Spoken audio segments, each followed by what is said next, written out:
C'est le rôle très important parce qu'on donne l'aspect à la chaussure. Parce que nous, si on foire dès le début, après, la chaussure est foutue, quoi. On doit mettre tout droit. En fait, oui. Le mot d'ordre, c'est on donne le premier aspect à la chaussure. C'est assez précis, on doit vraiment, c'est comme disait Yannick, on doit vraiment mettre droit. Si on se loupe sur une étape comme ça, qui est pour nous le début de chaîne, tout de suite derrière, ça peut avoir des grosses conséquences.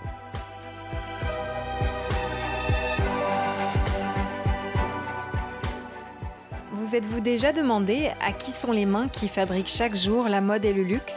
Derrière chaque vêtement, chaque accessoire et chaque objet, il y a des femmes et des hommes qui perpétuent au quotidien des gestes et transmettent leur passion. Ce podcast va vous emmener à la rencontre de ces amoureux du savoir-faire. Des anonymes qui détiennent un savoir précieux pour faire la mode et le luxe de demain. Aujourd'hui, ces femmes et ces hommes de l'ombre nous racontent depuis les coulisses leur métier, leur passion, leur envie de transmission d'un savoir-faire unique. Parce qu'aujourd'hui, en France, il y a plus que jamais la nécessité d'assurer la relève de ces métiers d'exception. Bienvenue dans le podcast Savoir pour faire.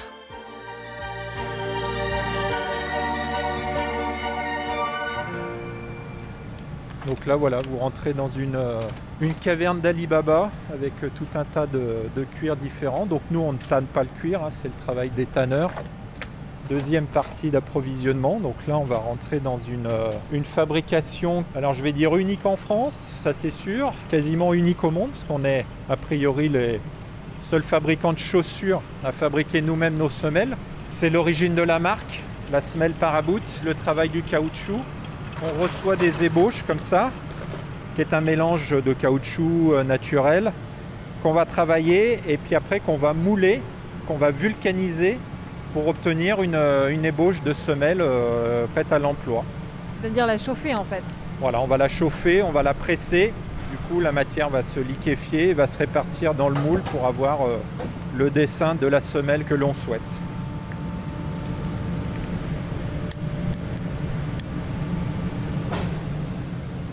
En Isère, entre les massifs du Vercors et de la Chartreuse, toutes les activités de l'entreprise Paraboot sont réunies à Saint-Jean-de-Moiran.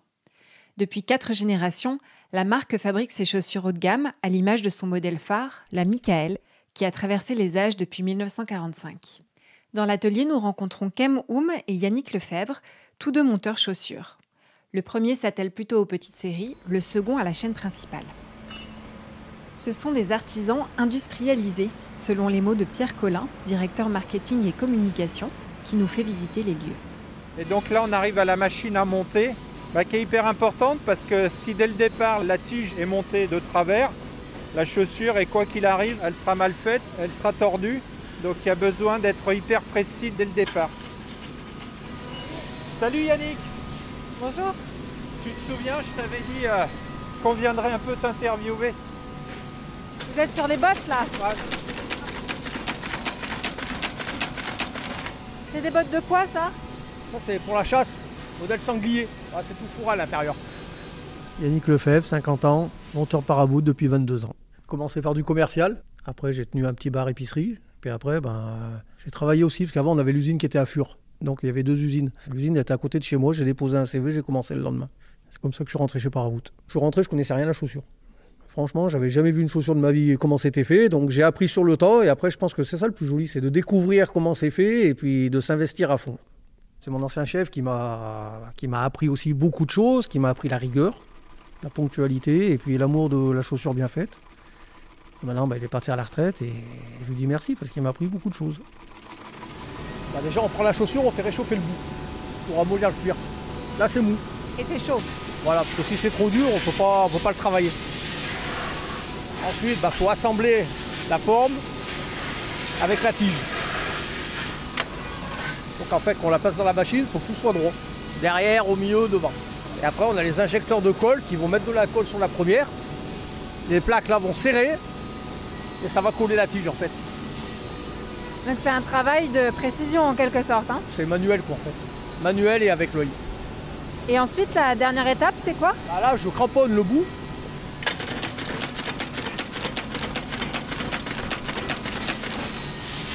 Voilà, pour bien que ça soit droit et après, il ne faut pas que ça fasse des bosses. Il y a quand même un certain rythme à garder. Vous faites préparez combien de chaussures en À peu une près heure? 300 paires par jour. Avec l'habitude, ça se fait quoi. Après, c'est suivant les modèles, il y a des modèles qui sont plus longs que d'autres. Donc là, vous avez terminé un chariot. Là, c'est fini. Là. Et après, qu'est-ce qui se passe? L'étape suivante, c'est que moi j'ai cramponné là, eux ils vont cramponner tout le tour, ils vont fermer toute la chaussure en fait. Et après ça rafraîchit et après ça part à la couture. Il y a plus d'une centaine d'étapes depuis le début de la chaussure, de la conception. Faut les mériter nos chaussures. Hein. Yannick, est-ce qu'il y a un modèle phare emblématique de la marque Paraboot? C'est le Michael qui a été à l'origine de la création, qui a fait décoller Paraboot. Et maintenant on en vend dans tous les pays. On les fait à toutes les sauces, toutes les couleurs. Beaucoup de Japon, c'est notre plus gros client en fait, le Japon. Voilà, Michael, après il y a le Chambord. Et puis beaucoup, en fait, nous, ce qu'il y a, c'est que c'est des chaussures avec des grosses semelles. Tout en cuir, avec des gros bourrelets. Les gens aiment bien que ça soit bien costaud. Comme je vous dis, on les fait à toutes les coutures maintenant. Et en parlant de couture, j'ai cru comprendre qu'il y avait différents types de cousus. Cousu norvégien, des choses comme ça. Goudir. Alors, c'est quoi les différences? Il y a le norvégien, c'est avec une trépointe assez haute. Là, par exemple, vous avez les bottes là. Ça, c'est du cousu Goudir. La trépointe est plus petite. Est-ce que vous appelez la trépointe, c'est quoi exactement? La trépointe, c'est comment je vous expliquer? C'est la bande qu'on coud autour de la chaussure. Une espèce de surpiqûre, c'est ça? Même pas, c'est une bande c'est du cuir en fait. Après, c'est une entreprise familiale. C'est quand même Michel Richard, le patron, et il a quand même monté quand même un joli truc parce qu'elle perdure, ça marche. Il l'a fait progresser. Moi, je trouve que voilà, après, la moindre des choses qu'on peut faire pour le remercier, c'est de perdurer et continuer à travailler, quoi. Vous avez de nouvelles chaussures. Voilà. Là, c'est plus les bottes. Je vais attaquer des autres. Là, c'est des morzines avec le bourrelet devant. Le bourrelet, il faut qu'il soit droit, régulier tout le tour. Là, il faut que là, ça soit pareil. Derrière, droit. Donc, vous voulez dire qu'en fait, en fonction des types de chaussures, vous utilisez une machine un peu différente? Voilà, parce que celle-là, c'est un montage fil de fer, là, comme ça. La machine, là, elle met le fil de fer devant. Oui, c'est des chaussures de montagne, elles ont besoin d'être vraiment costaudes. Là, c'est épais, là. C'est très épais. Là, ça, là, c'est lourd. Hein. Je vais la sous-peser pour voir. Ah, c'est hyper lourd. Ça, c'est les bottes pour les cavaliers, à Saumur. Et c'est quoi, là, la spécificité pour les bottes d'équitation? Ça, c'est sur mesure. C'est-à-dire que la personne qui veut la botte, elle prend sa mesure de la cheville, du mollet, tout, et en fonction de ça, là-bas, c'est modelé, après, ça vient ici. Après, il y avait des choses qu'on faisait avant, qu'on ne fait plus maintenant. Après, ça vient aussi des différentes personnes, parce que c'est vrai que beaucoup d'anciens sont partis. Ceux qui connaissaient, il y en avait qui avaient 40 ans qui étaient là. Ils travaillaient d'une certaine façon, c'était plus manuel que maintenant. Voilà, avant on mettait des pointes sur les chaussures pour tirer, maintenant bon, on tire moins. C'était vraiment du travail manuel à 100% quoi avant. Il y avait moins de machines que maintenant. Au niveau des formations, comment on fait aujourd'hui pour faire le métier de monteur chaussures? Par quoi on passe? Est-ce qu'il y a des formations spécifiques? Comment ça se passe? Il faut venir sur le terrain. Comme Kem, il n'avait jamais monté une chaussure avant. Donc il est venu avec moi, c'est moi qui lui ai appris. Quelqu'un qui montre les ficelles du métier? C'est ça qu'il ne faut pas qu'on perde, parce que bon, il y a de plus en plus d'anciens qui s'en vont. Donc si les jeunes ne viennent pas maintenant, il y aura bientôt plus d'anciens pour montrer le travail. Je disais que chaque modèle a son outillage. Donc il y a les plaques, l'appui, et après là-bas les téflons. C'est ce qui vient serrer devant. Et après on a un programme à la machine pour chaque modèle aussi. Pour le serrage des plaques, la puissance, tout quoi. Bon, et là, cette machine à vapeur, on a vraiment l'impression que c'est une grande machine à crêpes. Ouais, c'est une machine à pizza. C'est comme ça que vous l'appelez, machine ouais. à pizza? Parce que c'est rond en fait dessus et on pourrait vraiment y faire cuire quelque chose. Quoi. Un réchauffeur. Je vous laisse travailler tranquillement. Hein. Je tape, c'est bon.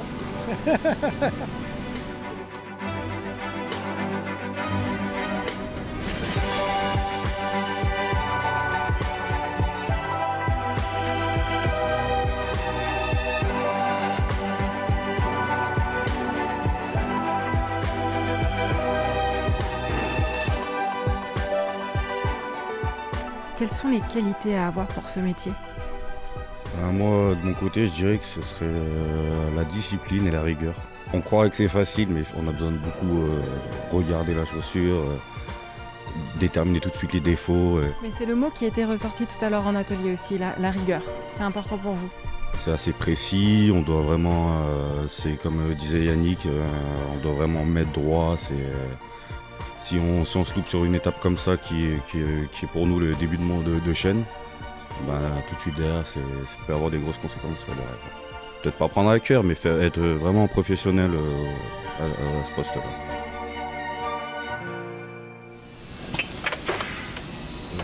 Kem, enchanté, 31 ans, monteur chez Parabou.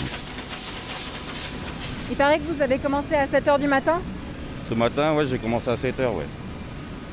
Et on finit à 16 h. Donc là, on va sur votre poste de travail? Ouais, c'est ça, on va sur mon poste de travail qui est le poste de montage. Alors le métier de monteur de chaussures se résume surtout à venir coller les devants et lui donner, dès la première étape, lui donner son aspect final. Je peux me mettre à côté de vous? Oui, bien sûr, bien sûr. C'était comment de former Kem alors? Bon, moi j'ai un peu un tempérament un peu spécial, c'est-à-dire que si la personne n'est pas intéressée, moi je m'en occupe pas. Voilà, parce que c'est quand même dur, il y a plein de choses à apprendre, à regarder. Et après, il était intéressé, ça a accroché tout de suite et j'ai vu qu'il avait envie, donc voilà, j'y suis allé à fond. Il avait envie, donc ça a passé tout seul. Ouais, c'est bien Yannick qui m'a formé. Bonne formation, surtout que c'est un ancien, il connaît bien la machine. C'est bien d'apprendre avec quelqu'un comme ça, quoi, qui a du métier. Et c'était il y a 5 ans?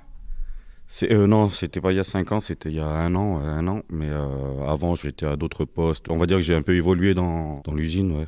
Comment vous êtes arrivé ici, en fait, dans cette entreprise? Ben, moi, déjà, de base, je suis pas du métier du tout. Je suis électricien de base. Et on va dire que je suis un peu tombé le nez dedans comme ça, quoi. Ben, de fil en aiguille, ça m'a passionné un peu et d'essayer de donner son maximum pour faire les choses bien dans l'usine, quoi. Mais il y a forcément eu un élément déclencheur. Comment on passe de l'électrique à la chaussure? Grâce à l'intérim, c'est ça qui m'a bien plu, ouais. En faisant plusieurs postes, j'ai pu découvrir que c'était un métier déjà peu commun, mais qui était plutôt sympa, ouais. J'ai commencé par le verrage. C'est un poste où on venait extruder, enfin enlever tout ce qui est la matière qui déplace le surplus d'en dessous de la chaussure.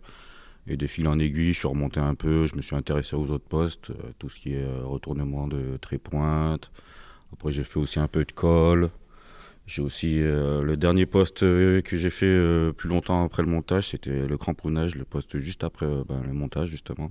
Après, j'ai évolué dans le montage, quoi. Dans l'évolution, de connaître plusieurs postes, c'est ça qui était, pour moi, qui a fait de rester, en fait.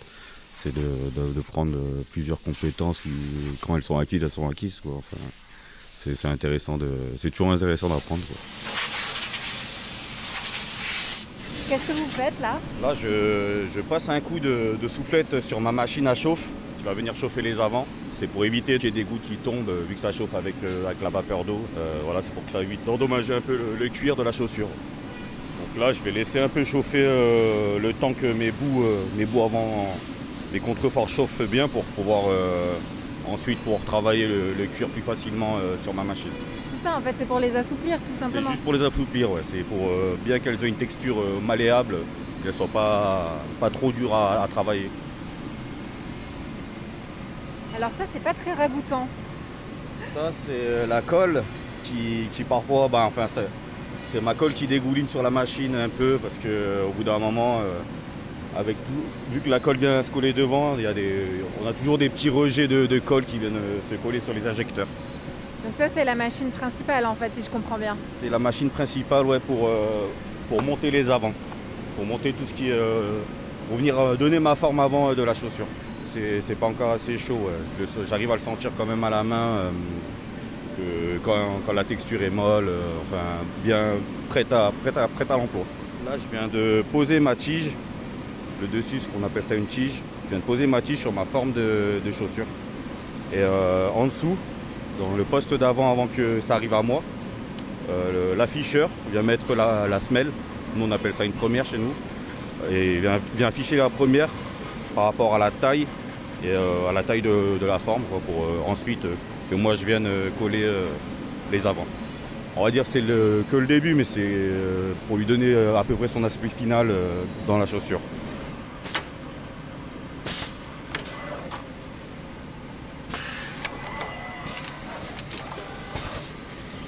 Elle est absolument fascinante cette machine en fait. On dirait une araignée. C'est vrai que c'est moi qui suis pas du métier, c'est vrai que quand je me suis mis dessus, c'est vrai que c'est intéressant de voir comment elle est vraiment fabriquée la chaussure, quoi.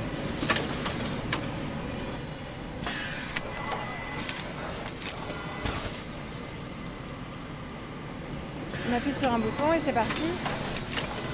Et donc c'est là où la colle intervient en fait. Elle vient déjà poser une première couche de colle avant que les plaques elles-mêmes viennent se fermer sur la chaussure pour solidifier, comment je peux dire ça, l'ensemble de la chaussure, ouais. Donc c'est à la fois la pression et à la fois la colle. À la fois la pression et à la fois la colle, ouais. C'est grâce un peu à ça qu'on peut un peu manier la chaussure, parce que sinon c'est vrai que c'est un produit qui est quand même très rigide, très dur, quoi.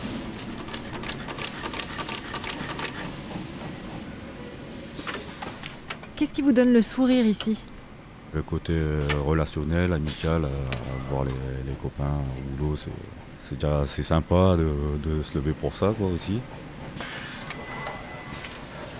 Le côté d'être fier d'avoir fait un travail, un produit passé entre nos mains et de le voir derrière, produit fini, c'est autant satisfaisant pour moi que je pense pour le client. Quand on fait quelque chose, il faut le faire à fond, sinon on laisse tomber. Et pour vous, Yannick, alors? Bon, c'est pareil. Quand on arrive le lundi matin, on aime bien se raconter les petites anecdotes du week-end entre nous, là. On rigole un peu. Puis, comme disait Kem, c'est faire des belles chaussures. Quand on voit qu'à l'étranger, ils mettent des paraboutes, ben on est content de voir ça. Voilà. Aujourd'hui, Yannick, à qui est-ce que vous aimeriez passer le flambeau? Qu'est-ce que vous aimeriez transmettre aux jeunes aujourd'hui? Ma passion, mon savoir-faire. Voilà, on aimerait trouver des jeunes motivés qui aient envie de s'investir sur du long terme dans la fabrication française. On n'attend que ça. C'est quoi là vos points de vigilance? Qu'est-ce que vous regardez sur le cuir? Je regarde déjà qu'elle n'a pas de défaut. Avant de la monter, comme ça au moins ça évite qu'on ait des problèmes en sortie, quoi. On a la baguette devant qu'il faut absolument mettre droite, parce que sinon ça se voit, c'est pas très joli. Et on va dire le l'ourlet, la Michael après, qu'il faut qu'elle soit aussi jolie. Et on essaie de faire l'identique avec le pied droit et le pied gauche, quoi. Au mieux, quoi. Après, c'est vrai qu'on ne peut pas être aussi précis qu'une machine. Là, je suis en train d'utiliser la cramponneuse, là. Donc, ce que je fais avec la cramponneuse, c'est que dès que la colle et tout ça, elle est mise, dès que la chaussure est sortie de la machine à monter, je viens tout de suite derrière cramponner les avants. Je viens les agrafer, en gros. Derrière, elle passe au four. Du coup, ça évite qu'elle se décolle au four, quoi. Elle est chauffée plusieurs fois en fait, la chaussure. Elle est chauffée plusieurs fois, ouais, parce qu'après, elle passe derrière dans un chauffe de vieillissement qui va lui donner sa forme, qui va lui donner une belle forme, quoi, que la poterie vienne bien se plaquer sur la forme, qu'elle soit jolie, quoi. Je vous vois donner à chaque fois une petite caresse sur le devant de la chaussure, c'est pour faire quoi? On va dire que, je sais pas, c'est un petit tic en fait. C'est juste que quand je la sens, je sais qu'elle a pas de pli quand je touche. Il n'y a aucun pli, elle est vraiment nickel. Elle est lisse. Ça reste quand même un poste où ça demande un peu de rigueur, de discipline, parce que c'est vrai que c'est une étape assez quand même cruciale, parce que dès qu'elle passe à ma machine, elle a pratiquement son aspect fini. Donc on va dire que ouais, faut vraiment être soigneux, minutieux, un peu regarder. Faut pas trop être laxiste en fait. C'était compliqué au début pour commencer. J'ai mis un petit peu de temps à m'habituer, mais après je pense que c'est un coup d'œil à avoir. Faut pas être trop brusque non plus, et après ça s'est venu tout seul. Ouais. C'est vrai qu'on ressent une certaine délicatesse dans la manière dont vous vous occupez des chaussures. Ouais, parce que du coup, je suis obligé, parce que si je tire trop, si c'est trop brutal, je veux dire que le cuir peut mal travailler en lui-même. Si on tire juste d'un côté et pas de l'autre, ça sera pas régulier en fait. J'essaie de tout monter le bloc en même temps, essayer de tout régler en même temps, et c'est ça le plus compliqué.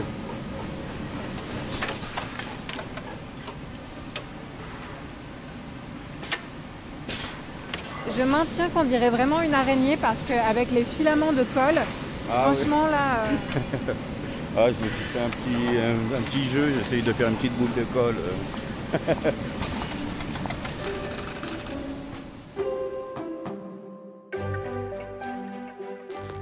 Est-ce que vous avez peut-être des conseils pour celles et ceux qui veulent se lancer dans la chaussure, dans ces métiers-là? Les erreurs, c'est de croire que c'est facile.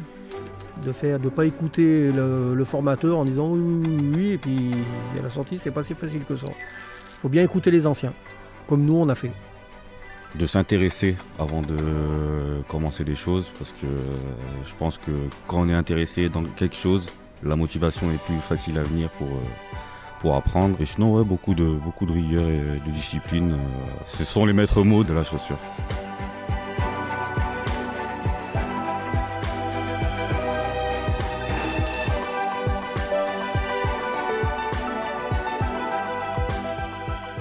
Pour exercer le métier de monteur chaussures, retrouvez les formations sur le site savoirpourfaire.fr et rejoignez la filière mode et luxe.